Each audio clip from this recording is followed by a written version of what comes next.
आज कुछ भी हो जाए भैया, आप किस परिस्थिति में है उसके साथ आपके साथ कितने लोग खड़े हैं, यही दुनिया है। इससे बढ़ के कुछ नहीं, सब स्वार्थ है। का है अरे कि केहू से नहीं खे केहू, कि केहू से नहीं खे केहू, तो मतलब के बाजबा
हल्का पलट दे तनी सा का जानता जब हालात मारेला केहू बोला मारेला, जब हालात मारेला केहू मारेला। ये गीत के अशोक मिश्रा भैया बड़ी सुंदर गा रहे। जब हालात मारेला केहू मारेला, जब माटी के घर होके तो बरसात मारेला,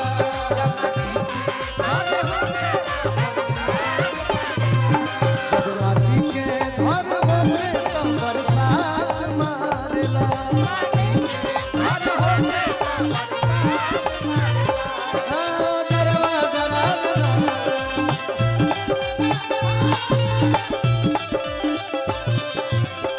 और विपिन चाचा सब करिए अजय भैया कि अजमा के को देखी तकलीफ में तू आके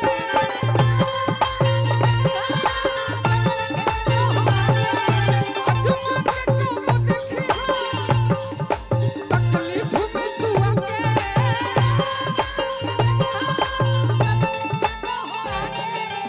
अजमा के कबो तू देखी तकलीफ में आके। अरे कि सोचले न हो वैसन, सोचले न हो वैसन, वैसन मिली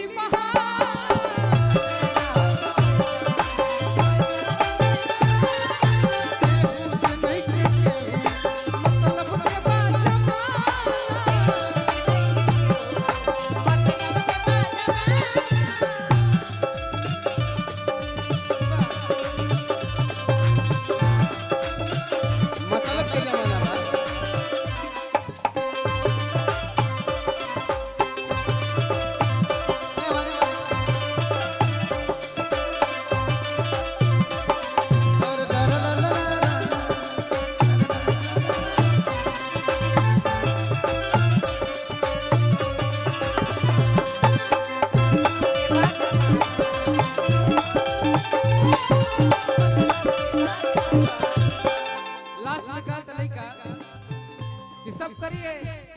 लेकिन जिंदगी मिलल बचावा जिला हंसी खुशी से,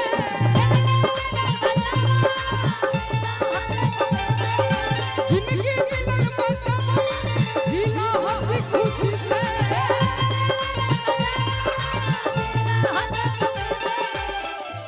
जितना मिलल बहुत बार,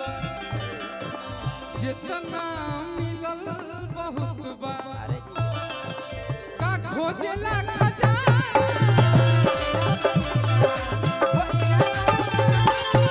केहू से नहीं के केहू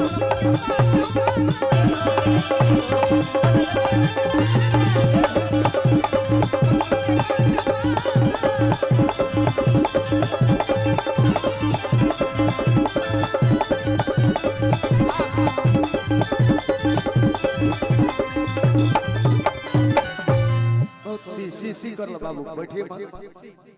बाबू भैया जी सी कर सी है ओके फिर